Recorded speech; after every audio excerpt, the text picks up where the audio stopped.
Support comes from Mosby Building Arts. Mosby transforms unfinished basements into comfortable spaces for relaxing, entertaining, and spending time together. Make the most of your square footage. July basement sale. Details at callmosby.com. From St. Louis Public Radio. This is the Politically Speaking Hour on St. Louis on the Air. I'm Jason Rosenbaum. Later in the hour, we'll look at the fierce debate over Amendment 4, which would make it much harder to pass certain constitutional amendments. And we'll explore why there's less contention over Amendment 1, a measure that would renew a critical sales tax that funds state parks and soil and water conservation projects. But first, Republicans in St. Charles County are engaged in the most competitive county executive contest in years. Incumbent County Executive Steve Ellman is running for another 4-year term and facing strong challenges from former State Senator Bill Eigel and former Lake St. Louis Mayor Jason Law. It was not supposed to be this way. Ellman had planned to retire after roughly 20 years on the job.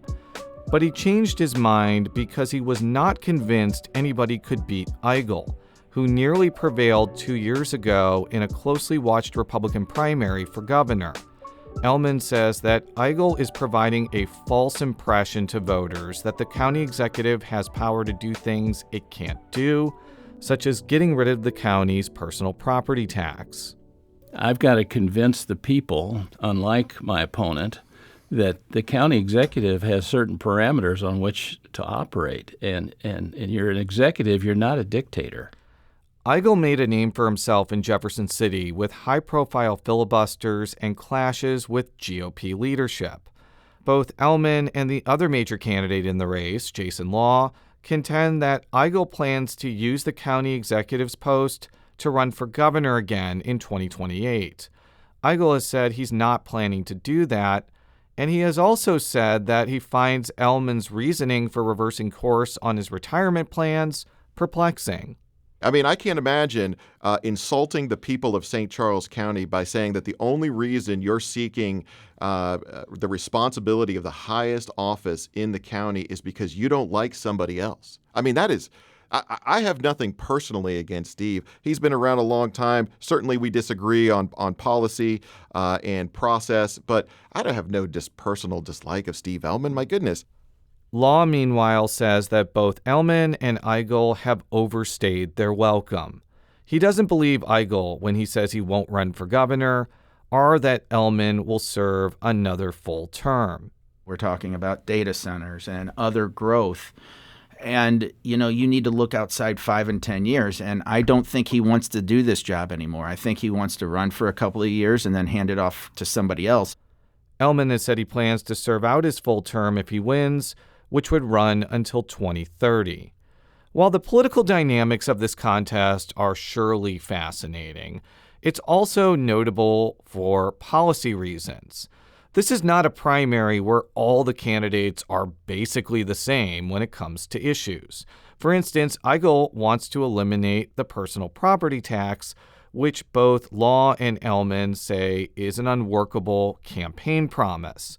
There's also disagreement over whether St. Charles County should sell key assets, such as the National Equestrian Center. But after lengthy conversations with these three candidates, they all seem to fear that St. Charles County's growth over the last couple of decades could eventually stagnate.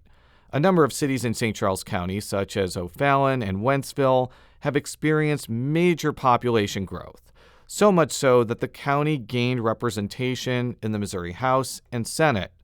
Ellman in particular says that unless regional leaders deal with the St. Louis region's population stagnation and St. Louis's crime problem, St. Charles County's growth will not be sustainable. I think it's important we have a regional approach. We understand that if there's a problem in the city, eventually it's going to be a problem in St. Charles County. Ness Sandoval is a demographer at St. Louis University. He says that Ellman is correct that St. Charles County will eventually suffer a population decline if the St. Louis region's population overall remains stagnant. And he says St. Charles County's policies could play a role in that outcome. I think the question for St. Charles County is if they decide that they're going to put a moratorium on housing, then we pretty much know then growth is going to come to an end at some point. If they believe that 450,000 is going to be their max that they want, then at some point you're going to have smaller households, and if the majority of those households don't have children in them, then you have a pretty good sense of what this looks like because you'll have more people dying than babies born. So that growth line is going to come to an end. What Sandoval is referring to is how both Eigel and Law want to limit the growth of apartment complexes in St. Charles County. Ellman says that's only really possible in unincorporated areas of the county, since municipalities have control over what they build within their borders. Sandoval says that a halt in constructing apartment complexes could ultimately create a disincentive for young people to move there. I think what they're missing is like a lot of single-family home owners start as renters. I started out as a renter. And then once we started a family and we realized we want a house, we started to save up. So in today's generation, your potential single-family home owners are going to start out as renters. And so you have to create those to keep that young population in the region. You have to create these housing options. Eigel and Law, though, both contend that building more apartments is a bad idea.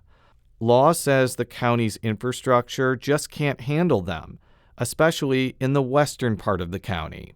I'm not saying forever. I'm just saying let these apartments saturate in.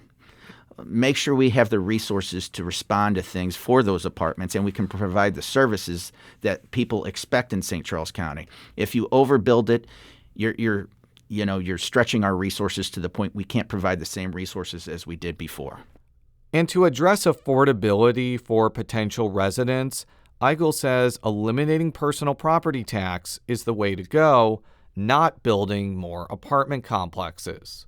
This constant idea that the highest position in government in our county can't do anything and is helpless in the face of a problem that's facing our county is precisely why St. Charles County is starting to stagnate and why we need new leadership. St. Charles County voters will decide on August 4th whether they're sticking with Ellman or opting for new leadership. And the winner of this contest will face off against Democrat David Venziano in November. We need to take a quick break, but when we return, we'll dive into the fierce debate over whether it should be more difficult to amend Missouri's Constitution. This is the Politically Speaking Hour on St. Louis on the Air.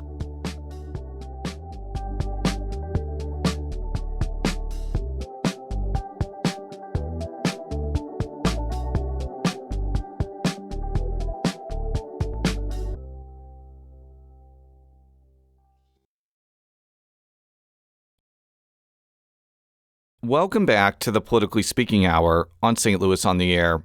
I'm Jason Rosenbaum.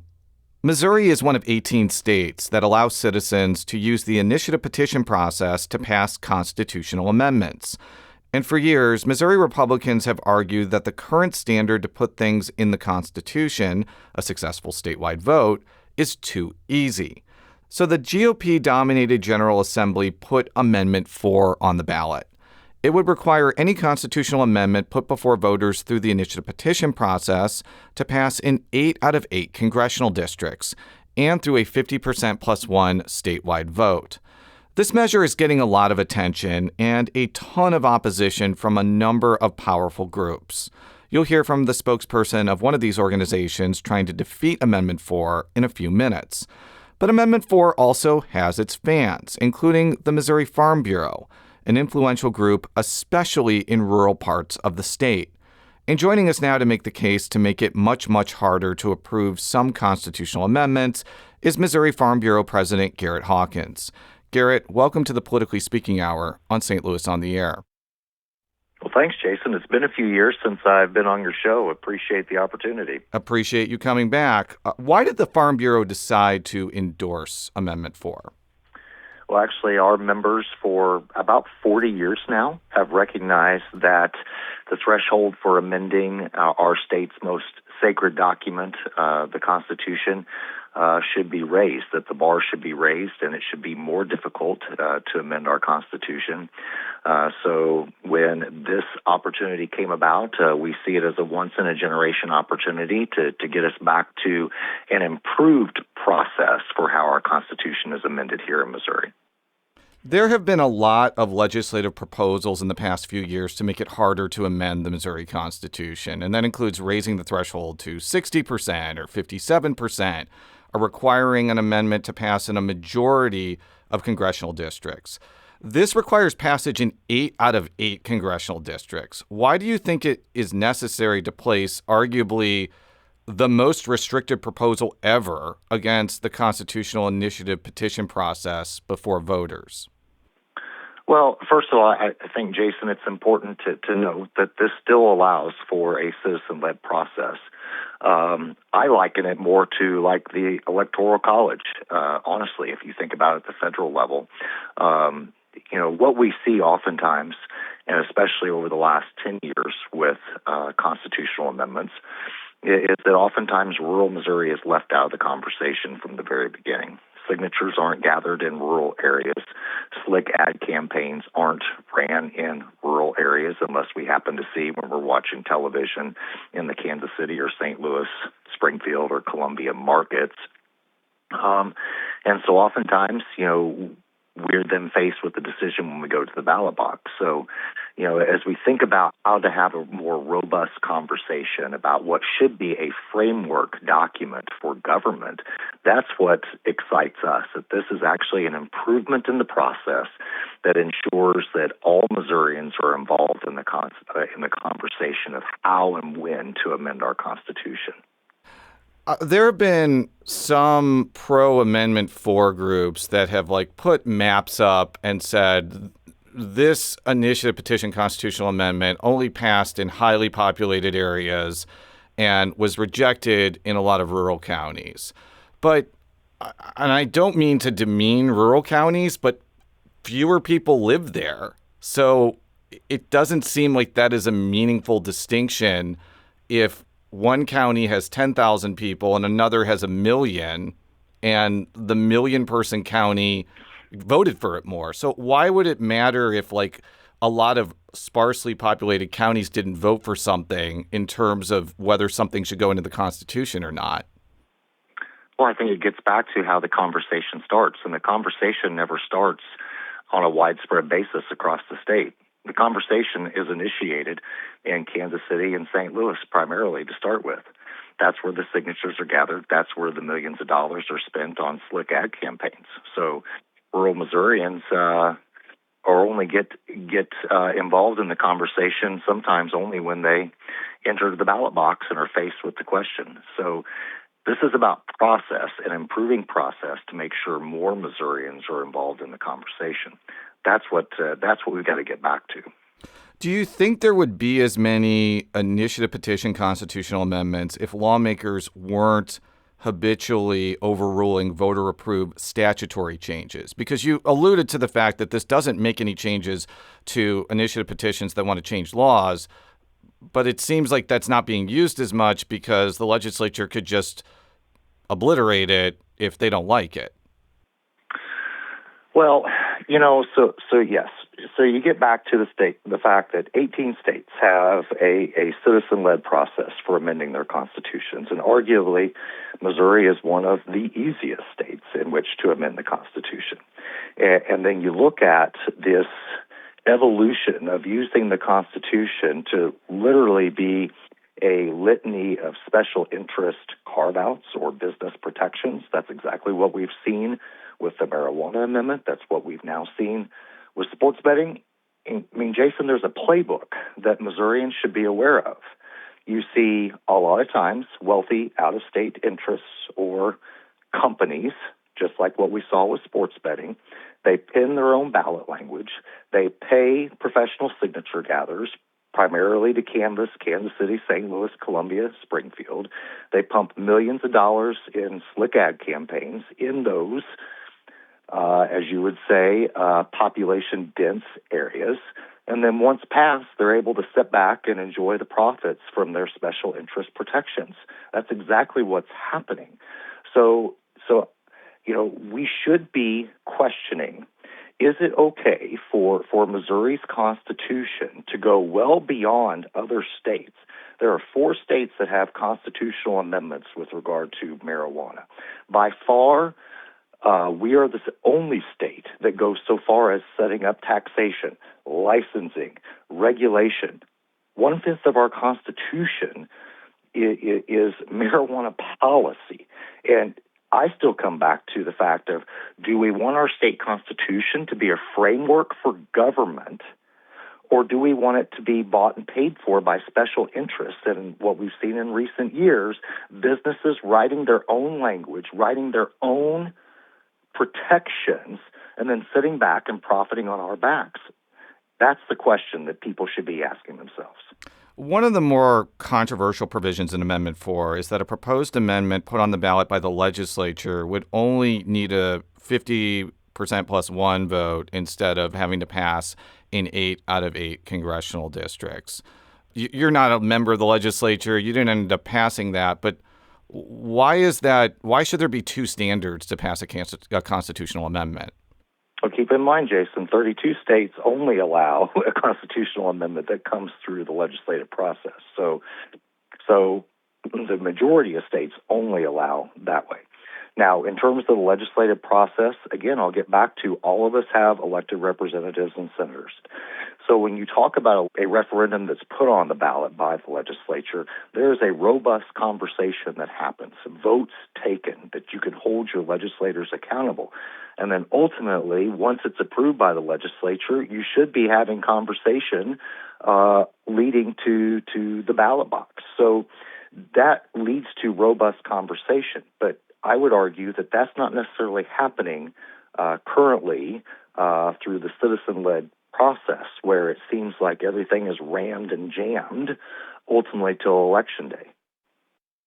You've watched the legislative process before, and there's plenty of instances where compromises literally arise at the last minute that get rushed through the process. I mean, is the legislature really a paragon of good policymaking that people should be looking to compared to the initiative, petition, constitutional amendment process? Well, I mean, all of us have our frustrations with the legislative process, right? I mean, it's hard to get things done in Missouri. That's the way the process is designed. But it is our process, and we have a responsibility to be involved in holding our lawmakers accountable. And you're right, there are always compromises, particularly when you think about just how rushed the last 2 weeks of session is every year as folks try to get things across the finish line. But still, I still come back to, why is it okay? Why is it okay for our Constitution to now be a Christmas tree filled with special interest ornaments? It does not make sense, because anytime problems arise, when you have this much detail in a Constitution, the legislature can't do anything about it. Good luck. Somehow you have to put it back on the ballot for voters if there is a major error. So what's happening now are courts are now interpreting and deciding once all this detailed language is in. Like, the process can be improved, and that's exactly what we're going to have the chance to do in August. Get back to the fact that we need robust, transparent conversation in which all Missourians are more involved in the process. I know you are not an attorney, but is there any worry that the Farm Bureau has that a judge may rule that the dual approval standard that we've talked about, so 8 out of 8 congressional districts for initiative, petition, constitutional amendments, and then 50% plus 1 for amendments that are put on by the legislature, is there any worry that that standard might not hold up in court? And if Amendment 4 passes, it will basically be very hard to pass any constitutional amendments, whether by the initiative petition process or the legislature putting a constitutional amendment before voters. Well, I guess ultimately, if passed and if it's challenged, that'll obviously be determined by the courts. But I still come back to, Jason, I've spent 20 years serving Farm Bureau, and I'm kind of a policy nerd. And I look at other states. You look at a state like Nevada, where a constitutional amendment has to pass in 2 successive elections, ultimately, to ensure that once it's passed the first time, it has to sit for 2 more years and have another positive vote before the Constitution will be amended. Illinois and New York, that would be, I guess, arguably more liberal-leaning states, have more restrictive processes in place for amending their constitutions. Like, we're trying to get back to the fact that can we all agree that the process can be improved?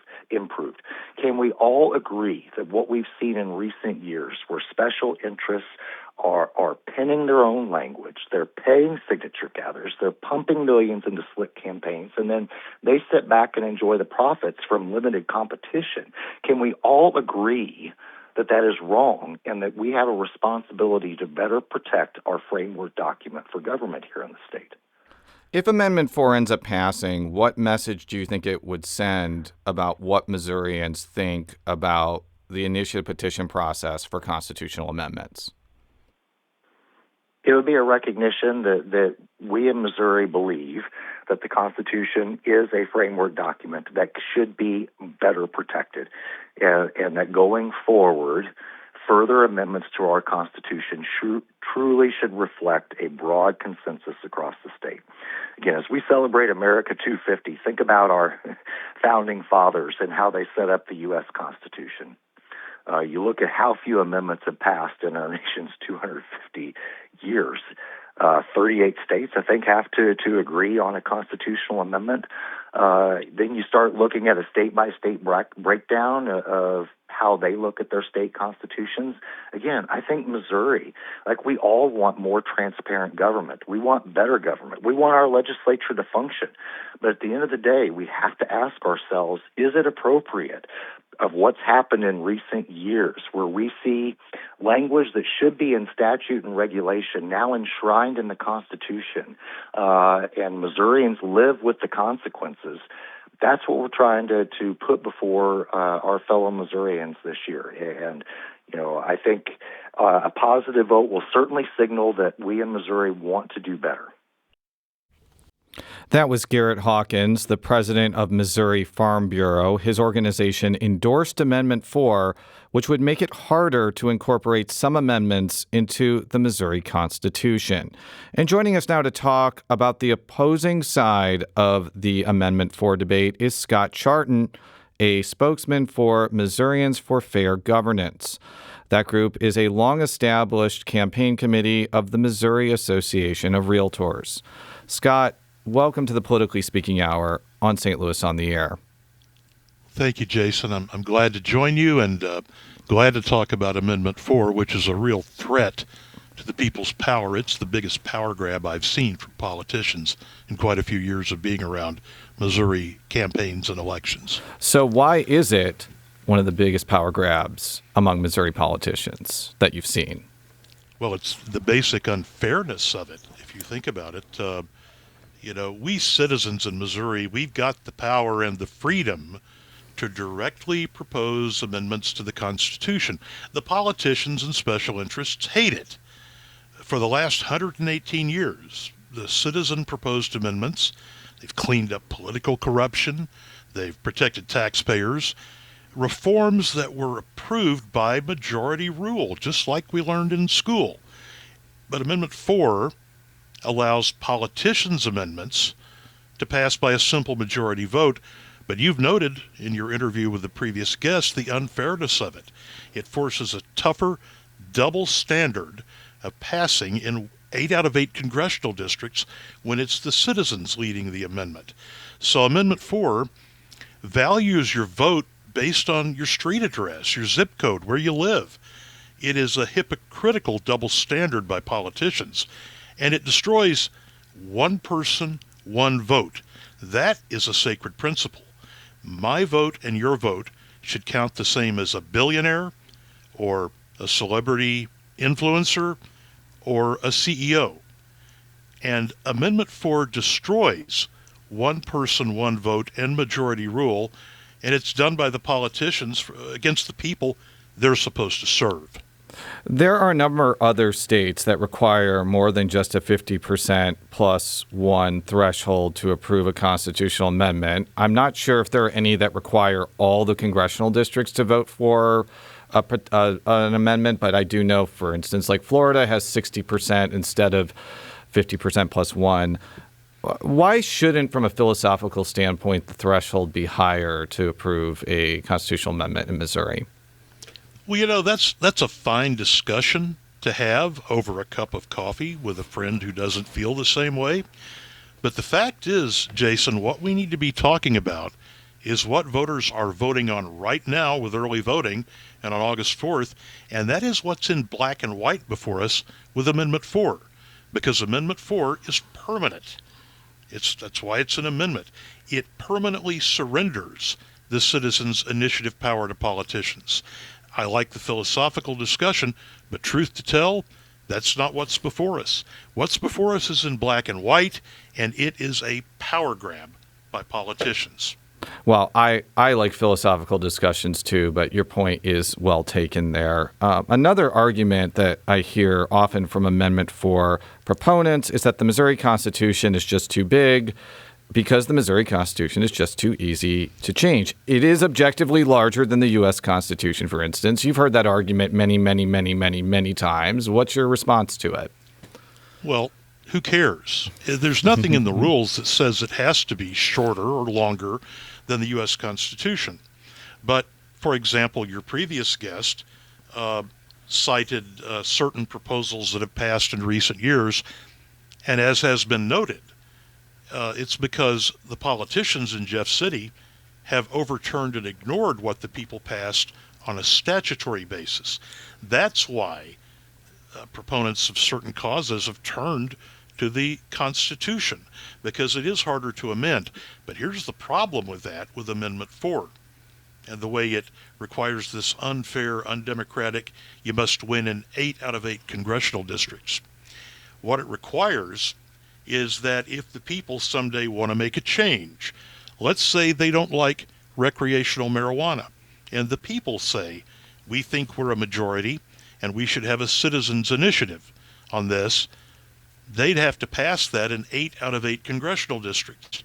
That will be an impossible task because the marijuana proposal passed in several congressional districts. Numerically, it's hard to overturn if you just rely on one congressional district and give them the veto. It is the unfairness of it. It could be on any issue if the people want to take a stand. An example could be that, let us say, a conservative in rural Missouri is feeling left out of the conversation, and let's say they want to mount a conservative or rural-oriented proposal. Well, the problem is they get shut out of this because one urban district definitely could be empowered by Amendment 4 to overturn it. What do you make of the argument that you heard from Garrett Hawkins and you hear from other Amendment 4 proponents that the IP process has been basically used by well-funded special interest groups like legalized gambling or legalized marijuana to bankroll campaigns that put something that's favorable toward their industry in the Constitution? Well, all they've got to do is look at, on the same ballot we're voting on, a proposed Amendment 5, which would give a huge increase to sales taxes. And many conservatives obviously don't like that. Rural folks don't like it. It's picked up opposition from all over. And you know what? Their funding is coming from organizations that are out of state. Mm-hmm. So it's a bit hypocritical. If it's something they like, they don't seem to see a problem with out-of-state funding and out-of-state influence. Now, let me say this. Missouri realtors and our campaign committees that are working on this issue, Missouri realtor funding comes from Missouri realtors. It's publicly transparent through the Missouri Ethics Commission, and Missouri realtors are not out-of-state interests. They're your neighbors. They're 25,000 citizens of Missouri. You worship with them. You go to kids' ball games with them. You serve on local public boards with them. And so that is just not true. Citizens should have a voice. Amendment 4 squelches that voice. You mentioned the Missouri Association of Realtors, who spent some money in 2016 to bar the taxation of services, including ones that are related to the real estate industry. As you alluded to, the Missouri Association of Realtors are trying to defeat Amendment 5 because it would it would repeal what the voters passed in 2016. So I think one of the other arguments that's come up, not only for Amendment 4, but Amendment 5, is the reason why the realtors are getting involved with this is they basically want to protect what they passed in 2016, which I guess opponents or critics say derisively helps that industry. Is that the reason why the realtors are getting involved with this, or is it more the philosophical belief that the initiative petition process is good and Amendment 5 is a bad idea? Well, let's set something straight right now. The Missouri realtors, they buy and sell property, but this also affects the people buying and selling property, who are everybody around the state. Here's the history on that. In 2010, the Missouri realtors saw a threat coming in other places of putting a tax on buying or selling a home. So the realtors went out and gathered a citizens coalition and gathered the hundreds of thousands of signatures and put onto the ballot the constitutional amendment of 2010 that said you can't put a tax on buying or selling a home. 83.7% of Missourians approved it. 83.7%, which is a near record, Jason. Yes. And so in 2016, the realtors saw a rising threat of sales taxes being put on services we use everyday services. Yes, it could be the commission or a fee related to a home purchase, but it's also haircuts and childcare and veterinary services, any service you can think of, medical services. So the realtors went out, put that on the ballot. 57% of Missourians said yes, and that is one of the constitutional protections that's now in the ballot. My point is this: if Amendment 4 had been in effect, the no sales tax on services, it lost. It carried everywhere else, but it lost in the St. Louis area 1st Congressional District. That is a conservative idea of not having taxes and not taxing services we use every day. We would not have that protection and wouldn't have had it for the last 10 years, sparing Missourians untold millions of tax money if Amendment 4 had been in place. So it's a double-edged sword. Defenders of Amendment 4 say the reason why there is this dual standard of allowing things to be put on the ballot through the legislature with 50% plus one of a vote is that things that are put on the ballot through the legislature get more vetting, more public scrutiny, more changes. You heard Garrett R. Hawkins' argument on that. What is your response to that? It's laughable. In the case of Amendment 4 that was pushed out to the ballot during a special session with great urgency last fall, there was zero Senate floor discussion. The legislature and certain leaders there wanted this to go to the ballot, and they shut off any debate. No debate on the Senate floor about Amendment 4. Don't tell me that is public and transparent and allows for problems to be found. And let me tell you, Jason, if there had been that discussion on the floor, some big problems in Amendment 4 would have been found. And I'll give you an example of this. Amendment 4 purports to address cracking down on petition fraud. Well, we currently have law on petition fraud in Missouri, and it sets a penalty that prosecutors can do right now of $10,000 with petition fraud. Inexplicably, Amendment 4 reduces that to $1,000. Amendment 4 claims that it cracks down on foreign election donations. Well, right now, the current law, it can be prosecuted right now, is a fine of about 5 times the amount of the donation that's illegal. Amendment 4 actually lowers that to 3 times the foreign donation. How is this reform? That's either sloppy drafting, or it's careless, or there was some intentional reason for making it easier for petition fraud and for foreign interference donations to be punished, to go easier on them. And if it was a sloppy error, this is permanent. It's going in the Constitution. So don't tell me the legislature does everything right. This is a big problem with Amendment 4, and it makes it permanent. And you know what? If the people wanted to fix it with Amendment 4, they'd have to get 8 out of 8 congressional districts. I don't trust the legislature. And I will tell you, folks, on Amendment 4, on August the 4th, trust yourself on this because the politicians don't trust you. In the last minute that we have, if Amendment 4 fails, what message do you think it would send about what Missourians feel about the initiative petition process? It would show that Missourians value one person, one vote, that they believe your vote as an individual, Jason, Scott, everyone listening, should count the same on Election Day. When you walk in there and you vote, you've got the same clout as the president or the governor or a billionaire or a CEO or a celebrity influencer, be it Taylor or Travis. Let me tell you what else. It means when you go in there, you get the say. You get the say. This is a power Missourians gave to themselves 118 years ago. It has cleaned up political corruption. It has protected taxpayers. We need to protect that. We need to vote no on Amendment 4 on August 4th. One other question that comes to mind, I have used a realtor before, and one of the things I read about the Amendment 4 and Amendment 5 opposition campaigns is the realtors are unmatched when it comes to sign placement. Can you talk a little bit about that? Because that might be your secret weapon to defeat both of these things. It's like the secret sauce, isn't it, Jason? And let me tell you, we had a rally in Columbia, Missouri on July 9th, and that rally, we drew members of every one of the 31 local realtor associations around the state.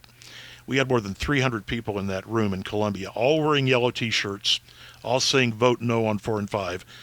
We distributed about 30,000 signs in one day that went out through this network. You're going to see signs everywhere. Realtors know how to do yard signs. That will be our key to defeating Amendment 4. Yes, that is 30,000 in one day. That's a lot of signs. So I guess realtors are organized. They know the power of signs, and so they ordered extra signs, and more signs are coming.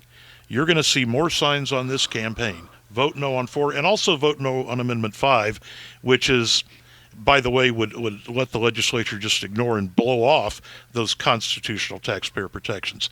Conversation for another day, hopefully, but that's what those messages will be. Vote no on 4, vote no on 5, and protect your power and protect majority rule. Scott Charton is a spokesman for Missourians for Fair Governance. That group is a long-established campaign committee of the Missouri Association of Realtors. Scott, thank you so much for joining us. Thank you, Jason.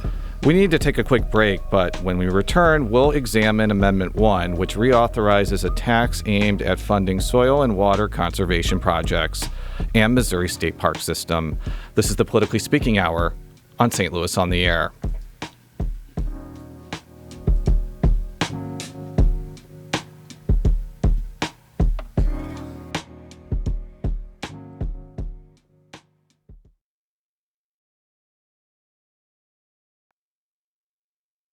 Welcome back to the Politically Speaking Hour on St. Louis on the Air. I'm Jason Rosenbaum.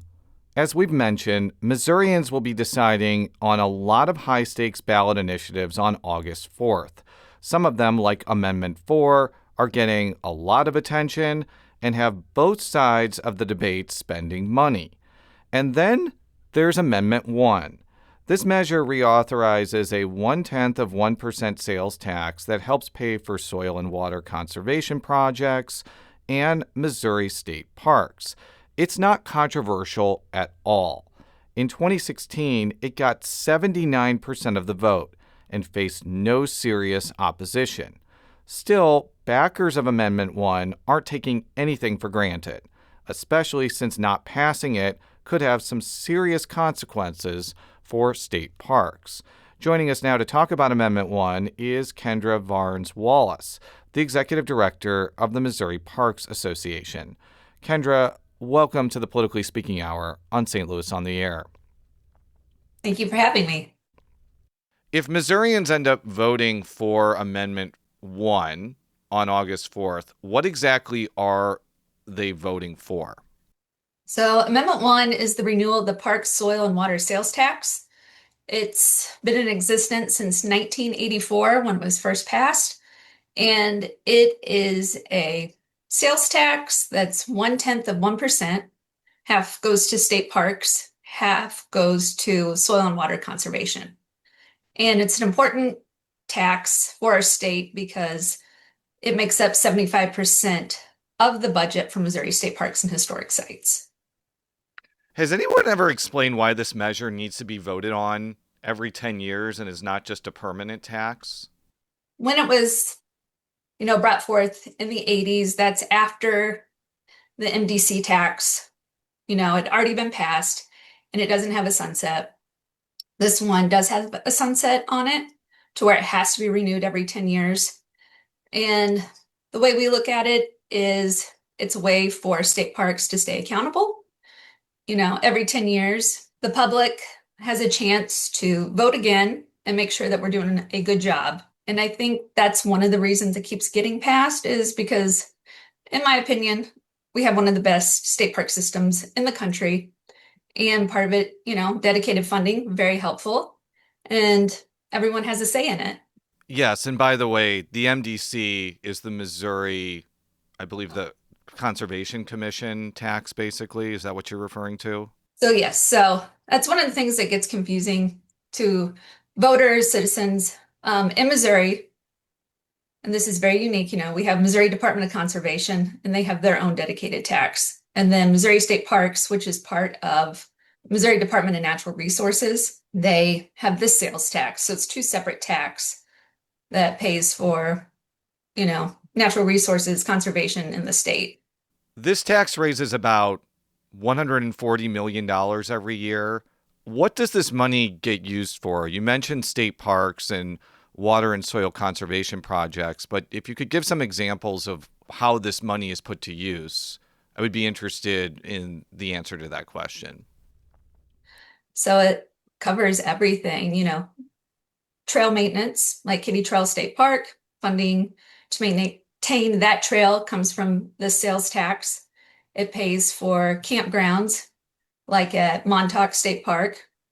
It pays for wastewater systems at the state parks, pays for sewer systems, but it just pays for all encompasses a state park, from the visitor center to nature programming to paying for the things that people don't think about, like the shower houses at campgrounds. So it pays for lots of things that I don't think we always think about. We think about the, scenic overlooks, the trails to hike, the fun places to go kayaking, but there's lots of layers when it comes to a state park to run it.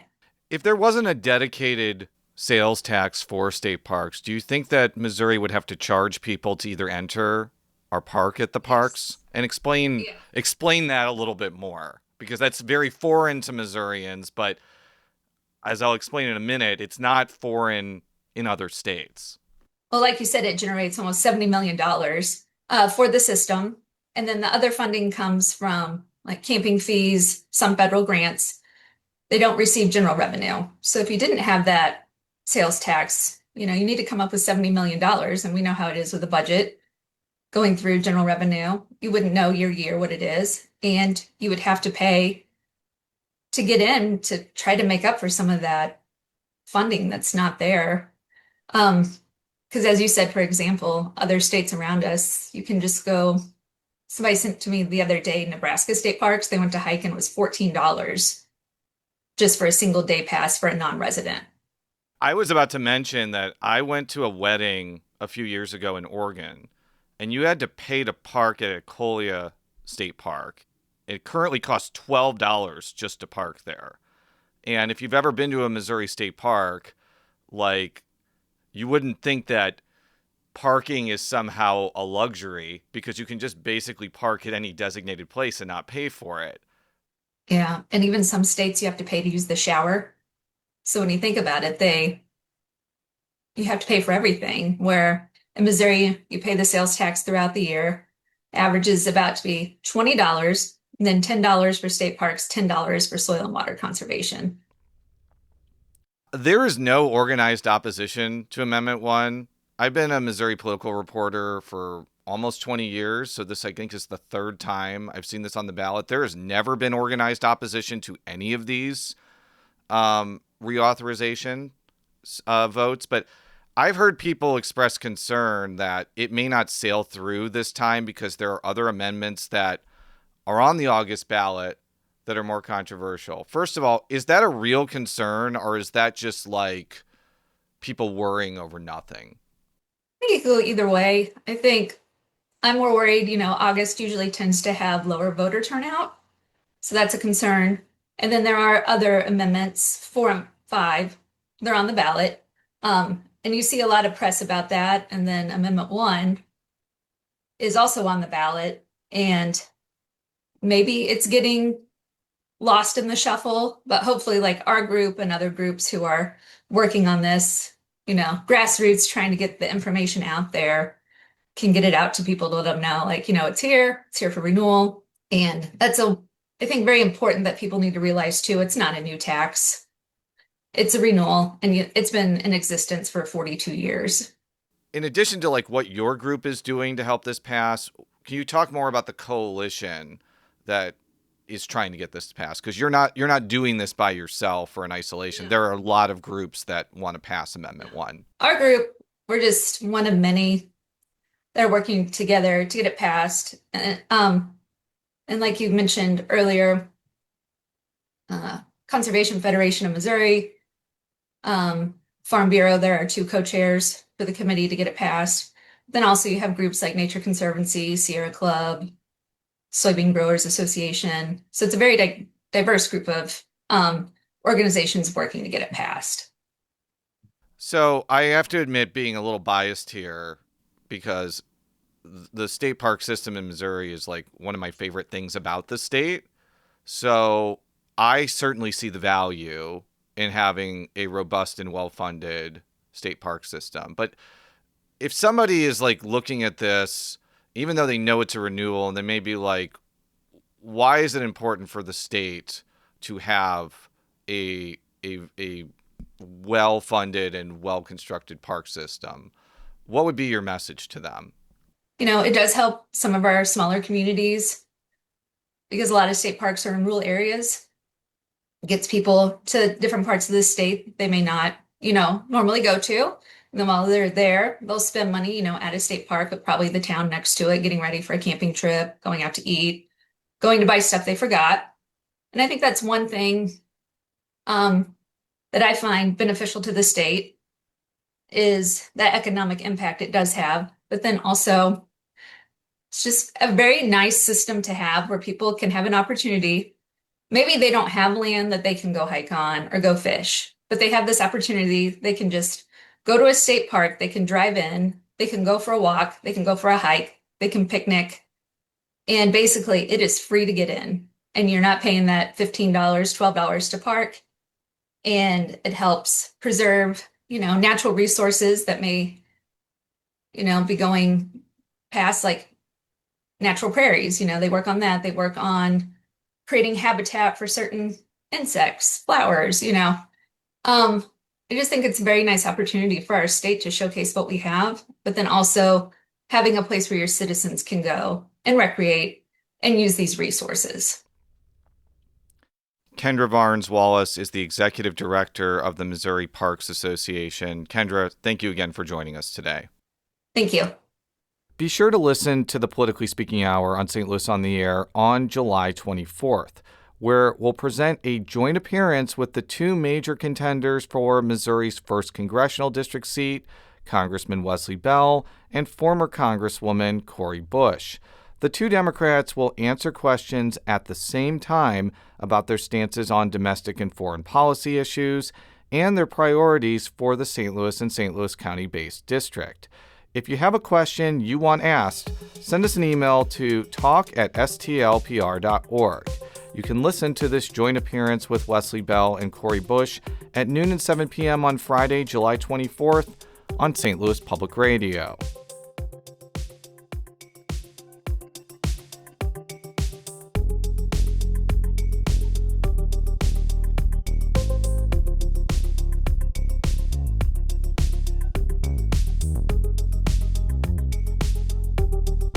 Politically Speaking Hour on St. Louis on the Air is produced by Jason Rosenbaum, Alex Hoyer, Emily Woodbury, Danny Wissentowski, Maya Norfleet, and Elaine Cha.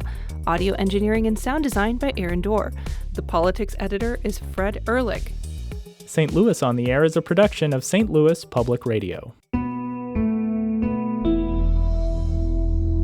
Understanding starts here. Do you find yourself regularly listening to episodes of St. Louis on the Air? Suggest us to a friend you think might enjoy our conversations. And leave us a review and rating on Apple Podcasts on the App Store. It's the simplest way to help people discover our show. Thanks. St. Louis Public Radio is a member-supported service of the University of Missouri St. Louis.